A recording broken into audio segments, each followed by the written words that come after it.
Hi అండి, అందరికీ నమస్కారం. Welcome to Dhanya recipes. ఈ రోజు మన వీడియోలో చిన్న వాళ్ళ దగ్గర నుండి పెద్దవాళ్ళ వరకు ఇష్టపడి తినే స్నాక్ రెసిపీని అయితే చూపించబోతున్నాను. అది కూడా ఓవెన్ లేకుండా, బటర్ కానీ నెయ్యి కానీ వాడకుండా బేకరీ స్టైల్ ఎగ్ పఫ్ అయితే ఇంట్లోనే ఈజీగా ఎలా చేసుకోవాలో చూపించబోతున్నాను. ప్రాసెస్ లోకి అయితే వెళ్ళిపోదాము. ముందు పిండి అయితే తడిపి పెట్టుకుందాము. 2 కప్పుల మైదా పిండి అయితే తీసుకుంటున్నాను. పిండి అంతటిని కూడా ఇలా సైడ్ కి జరిపేసుకున్నాను.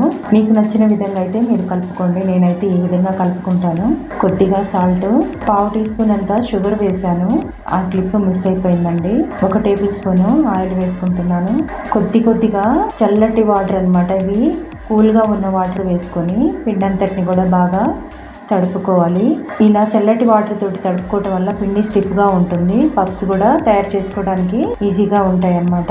ఇలా ఒక 5 మినిట్స్ పిండిని ప్రెస్ చేస్తూ ఇలా నీట్ చేసుకున్నాం అనుకోండి, పఫ్స్ కూడా బాగా చక్కగా వస్తాయి, పొరలు బాగా వస్తాయి అన్నమాట. ఇప్పుడు మూత పెట్టుకొని ఒక ½ అన్ అవర్ అయితే పక్కన పెట్టేసుకుందాము. ఈలోపు కర్రీని అయితే ప్రిపేర్ చేసుకుందాము. పఫ్స్ లోకి కర్రీ అన్నమాట. 2 మీడియం సైజు ఆనియన్స్ సన్నగా తరిగి పెట్టుకున్నాను. 1 పచ్చిమిర్చిని సన్నగా తరిగి పెట్టుకున్నాను. ఎగ్స్ అయితే ముందుగానే బాయిల్ చేసి పెట్టుకున్నాను. ఇప్పుడు కర్రీ ప్రాసెస్ చూద్దాము. స్టవ్ మీద కడాయి పెట్టేసుకొని స్టవ్ ఆన్ చేసుకున్నాను. 1 టేబుల్ స్పూన్ అంతా ఆయిల్ వేసుకోవాలి. సన్నగా కట్ చేసుకున్న పచ్చిమిర్చి, ఆనియన్స్ అయితే వేసేసుకుందాము. 1 చిటికెడంతా సాల్ట్ అయితే వేసుకున్నాను. ఆనియన్స్ తొందరగా వేగుతాయి కదండి, అందువల్ల వేసుకున్నాను. లైట్ పింకిష్ కలర్ వచ్చేంత వరకు నేను ఫ్రై చేసుకున్నాను. మీరు బ్రౌన్ కలర్ వచ్చేంత వరకు ఫ్రై చేసుకోండి. మా పిల్లలకి ఇలా తింటారని చెప్పేసి నేను అలా చేస్తున్నాను. వేగేలోపు ఒక బౌల్ తీసుకొని 2 టేబుల్ స్పూన్లు మైదా పిండి వేసుకున్నాను. ఈ పిండి కలిసేంత ఆయిల్ అయితే వేసుకున్నాను. ఈ పిండి అంతా కూడా లంప్స్ లేకుండా కలిపి పెట్టుకోవాలి. ఈ విధంగా అయితే కలిపి పెట్టుకొని పక్కన పెట్టేసుకోవాలి. ఇప్పుడు ఆనియన్స్ లైట్ పింకిష్ కలర్లోకి వచ్చాయండి. కొద్దిగా అల్లం వెల్లుల్లి పేస్ట్ అయితే వేసుకుందాము. పచ్చి వాసన పోయేదాకా ఫ్రై చేసుకుందాము. మీకు నచ్చితే బ్రౌన్ కలర్ వచ్చేంత వరకు ఫ్రై చేసుకోండి. మా పిల్లలకి అలా ఇష్టం ఉండదు, అందువల్ల నేను లైట్ పింకిష్ కలర్ వచ్చేంత వరకే ఫ్రై చేసుకున్నాను. ఇప్పుడు కొద్దిగా పసుపు వేసుకుందాము. అల్లం వేగిన తర్వాత కొద్దిగా పసుపు వేసుకొని 1/2 టీ స్పూన్ అంత ధనియా పౌడరు, 1/2 టీ స్పూన్లో సగం జీరా పౌడర్ వేసుకున్నాను. మనం తీసుకున్న క్వాంటిటీని బట్టి ఈ పౌడర్స్ కూడా వేసుకోవాలి. 1/2 టీ స్పూన్ కారం అయితే వేసుకుంటున్నాను. మీరు కొంచెం ఎక్కువ స్పైసీగా తినేటట్లయితే కొంచెం ఎక్కువ వేసుకోండి. ఇదంతా కూడా బాగా కలిపేసుకోవాలి. కొద్దిగా టీ గ్లాసులో సగము కొంచెం వాటర్ అయితే వేసుకున్నాను. వేసుకొని ఈ కర్రీ అంతా కూడా కొంచెం దగ్గర పడేంత వరకు ఉడికించుకోవాలి. లో ఫ్లేమ్లోనే చేస్తున్నానండి ఇదంతా కూడా. ప్రాసెస్ అంతా కూడా కొంచెం ఉడికిన తర్వాత 1/2 టీ స్పూన్లో సగము గరం మసాలా వేసుకున్నాను. కొద్దిగా సాల్ట్ కూడా వేసుకున్నానండి. ఇప్పుడు ఫైనల్గా కొత్తిమీర కూడా వేసేసుకొని ఇదంతా కూడా బాగా కలిపేసుకోవాలి. ఇప్పుడు అంతా కూడా దగ్గర పడిపోయింది కాబట్టి ఇప్పుడు స్టవ్ అయితే ఆఫ్ చేసేసుకొని చల్లారి పెట్టుకుందాం. ఈలోపు 1/2 అన్ అవర్ నానబెట్టుకున్న ఈ పిండి అంతటిని కూడా మరొకసారి బాగా ఇలా ప్రెస్ చేస్తూ నీట్ చేసుకోవాలి. మరొక 5 మినిట్స్ ఈ విధంగా బాగా కలపాలన్నమాట. అప్పుడే పొరలు కూడా మంచిగా వస్తాయి. మనం బేక్ చేయట్లేదు కదండి. ఇలా చాపింగ్ బోర్డు మీద వేసుకొని ఇలా కట్ చేసి పెట్టుకున్నాను. ఒక 7 బాల్స్ అయితే వచ్చాయండి నాకు. ఒక్కొక్కటి తీసుకొని ఇలా పల్చని చపాతీ లాగా రోల్ చేసుకుందాము. ఎంత పలుచగా వీలైతే అంత పలుచగా చేసుకోండి. చూసారు కదండి, ఈ విధంగా పలుచగా చేసుకున్నాను. ప్లేట్లోకి అయితే పెట్టేసుకొని మిగతా అన్నిటిని కూడా ఇలాగే చేసుకుందాము. మిగతా అన్ని కూడా అలాగే చేసుకున్నాను. ఇప్పుడు 1 బై 1 ఎలా చేసుకోవాలో చూపిస్తాను.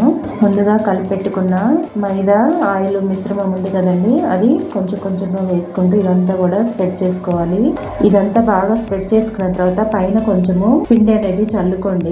ఎగ్ పఫ్స్ అనేది నేను ఫస్ట్ టైం చేస్తున్నానండి. కంగారులో పైన ఫస్ట్ చపాతీ మీద నేను పిండి వేయటం అనేది మర్చిపోయాను. సెకండ్ వేసిన దగ్గర నుండి పిండి అయితే చల్లుకున్నాను. మీరు మర్చిపోకుండా ఇలా వేసుకోండి. పిండి అయితే వేసుకోండి. ఇలా అంతా బాగా స్ప్రెడ్ చేసుకున్న తర్వాత మరొక చపాతీని ఈ చపాతీ మీద వేసుకోవాలి. మరలా మైదా పిండి మిశ్రమాన్ని అంతటిని కూడా ఈ చపాతీ మీద కూడా ఇలాగే స్ప్రెడ్ చేసుకోవాలి. మన దగ్గర ఎన్ని చపాతీలు ఉన్నాయో అన్ని చపాతీలు కూడా ఇలాగే ఆ మిశ్రమం అంతా పూసేసి తర్వాత పిండి చల్లుకొని 1 బై 1 ఇలా వేసేసుకోవాలి. అప్పుడే లేయర్స్ అనేవి చక్కగా వస్తాయి అన్నమాట. అందువల్ల నేను ఇలా ఈ విధంగా అయితే చేశాను. అన్ని కూడా ఈ విధంగా చేసి పెట్టుకున్నాను. ఇప్పుడు కట్టర్ తోటి సైడ్స్ అయితే కట్ చేసుకుంటున్నాను. స్క్వేర్ షేప్ లో రావాలి కదండి, అందువల్ల ఇలా సైడ్స్ అయితే కట్ చేసుకుంటున్నాను. చూసారుగా ఈ విధంగా అయితే చపాతీలన్నిటిని కూడా ఇట్లా స్క్వేర్ షేప్ లోనే మొత్తం అన్ని కూడా 7 చపాతీలు వేసుకున్నానండి. 7 చపాతీలను ఇట్లా ఒకదాని మీద ఒకటి వేసుకొని ఇట్లా స్క్వేర్ షేప్ లో కట్ చేసుకొని ఇప్పుడు ఇలా షీట్స్ లాగా ప్రిపేర్ చేసుకుంటున్నాను. చూసారు కదండి, ఈ విధంగా అయితే చేసుకొని ప్లేట్లో అయితే పెట్టుకుంటున్నాను. ఇలా షీట్స్ అన్ని ప్లేట్లో పెట్టేసుకొని ఒక హాఫ్ అన్ అవర్ అయితే నేను ఫ్రిడ్జ్లో అయితే పెట్టుకుంటున్నానండి. ఇలా పెట్టుకోవటం వల్ల పొరలు కూడా బాగా వస్తాయని నేను పెట్టుకుంటున్నాను. మీకు ఇలా టైం వేస్ట్ కాకూడదు అనుకుంటే వెంటనే చేసేసుకోండి. చూసారు కదండి, కొంచెం స్టిఫీగా ఉన్నాయి. ఇప్పుడు ఒక్కొక్క షీట్ని తీసుకొని రోలర్ తోటి ఈ విధంగా ఎక్కువగా ప్రెస్ చేయకుండా లైట్గా ప్రెస్ చేస్తూ ఈ విధంగా షీట్ని అయితే ప్రిపేర్ చేసుకోండి. చూసారుగా, ఈ విధంగా షీట్ అయితే ప్రిపేర్ చేసుకున్నాను. ఇప్పుడు మనం ప్రిపేర్ చేసుకున్న కర్రీని మధ్యలోకి అయితే పెట్టేసుకుంటున్నాను. ఎగ్స్ని ఈ విధంగా అయితే కట్ చేసి పెట్టుకున్నాను. ఇప్పుడు ఒక్కొక్క హాఫ్ ఎగ్ని తీసుకొచ్చేసి ఈ కర్రీ మీద పెట్టేసుకొని ఫస్ట్ ఒక పొరతోటి దీన్ని క్లోజ్ చేసుకోవాలి. ఎందుకంటే మనం బేక్ చేయట్లేదు కదండి, ఆయిల్లో మనము డీప్ ఫ్రై చేసుకుంటున్నాం కాబట్టి ఆయిల్ అనేది లోపలికి వెళ్లకుండా ఉండటం కోసమని ఇలా ఒక పొరతోటి ముందు క్లోజ్ చేసుకుంటే తర్వాత నెక్స్ట్ పొరలతోటి మిగతావి క్లోజ్ చేసుకుంటే అప్పుడు ఆయిల్ అనేది లోపలికి వెళ్లకుండా ఉంటుందని ఇలా చేస్తున్నాను. చూసారుగా, ఫస్ట్ ఇలా క్లోజ్ చేసుకొని మిగతా పొరలతోటి అంతా కూడా బాగా క్లోజ్ చేసుకోవాలి. ఇదే పద్ధతిలో మిగతా అన్ని కూడా ఇలాగే చేసి పెట్టుకోండి. నేనైతే ఇలాగే చేసి పెట్టుకున్నాను అన్ని కూడాను.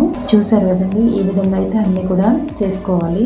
ఇప్పుడు ఆయిల్ అయితే స్టవ్ మీద పెట్టేసుకున్నానండి. పెట్టేసుకొని ఇప్పుడు ఒక 2 అయితే వేసుకుంటున్నాను. ఆయిల్ చాలా తక్కువ హీట్ లో ఉండాలి, లైట్ వేడితోటి అయితే ఉండాలి. సిమ్ లోనే పెట్టుకొని ఇవి ఫ్రై చేసుకోవాలి. అప్పుడే లోపల దాకా వేగి పొరలు పొరలుగా వస్తాయి, క్రిస్పీగా కూడా ఉంటాయి అన్నమాట. కొంచెం ఓపికతో చేసుకుంటే చాలా టేస్టీగా కూడా వస్తాయండి ఈ పఫ్స్ అనేవి. మనము బేక్ చేసుకోవడం లేదు కదండి, అందువల్ల ఇలా కొంచెం ఓపికతోటి చేసుకోవాలండి. సిమ్ లోనే పెట్టుకొని ఇవి ఫ్రై చేసుకోవాలి. ఇలా ఒక సైడ్ వేగిన తర్వాత మరొక సైడ్ కి టర్న్ చేసుకోవాలి. చూసారు కదండి, ఈ విధంగా అయితే టర్న్ చేసుకొని సిమ్ లోనే పెట్టుకొని ఫ్రై చేసుకోవాలి. చూసారుగా, చక్కగా ఫ్రై అయిపోయాయి. ఇప్పుడైతే ప్లేట్ లోకి అయితే తీసుకుందాము. ఆయిల్ కూడా ఎక్కువ పట్టదండి, చాలా తక్కువ ఆయిలే పడుతుంది. ఆయిల్ కూడా పీల్చుకోదు. ఇలాగే మిగతావన్నీ కూడా ఫ్రై చేసుకుందాము. చూసారు కదండి, బేకరీ స్టైల్ ఎగ్ పఫ్స్ అనేవి రెడీ అయిపోయాయి. నేనైతే ఫస్ట్ టైం చేశానండి, చాలా భయపడుతూ చేశాను, కానీ చాలా చక్కగా వచ్చాయి. నా పిల్లలు కూడా చాలా ఇష్టంగా కూడా తిన్నారనమాట. పైన క్రిస్పీగా లోపల పొరలు పొరలుగా చాలా బాగా వచ్చాయి. ఒకటైతే కట్ చేసి చూపిస్తున్నాను చూడండి. లోపలంతా కూడా చాలా బాగా కుక్ అయిపోయిందండి, పచ్చిగా అనేది లేదు అస్సలకి. ఓవెన్తో పని లేకుండా ఎంతో ఈజీగా ఇలా ప్రిపేర్ చేసుకోవచ్చండి. తప్పకుండా ట్రై చేయండి. ట్రై చేసి మీ ఫీడ్బ్యాక్ అనేది నాకు ఇవ్వండి. ఇంట్లో ప్రతి ఒక్కరికి ఎంతో ఇష్టమైన స్నాక్ రెసిపీ అయితే ప్రిపేర్ అయిపోయింది, ఎగ్ పఫ్స్. తప్పకుండా ట్రై చేసి మీ ఫీడ్బ్యాక్ అనేది నాకు ఇవ్వండి. ఈ వీడియో మీకు నచ్చినట్లయితే లైక్ చేయండి, షేర్ చేయండి, సబ్స్క్రైబ్ చేసుకొని పక్కనున్న బెల్ ఐకాన్ని క్లిక్ చేయండి. Thanks for watching.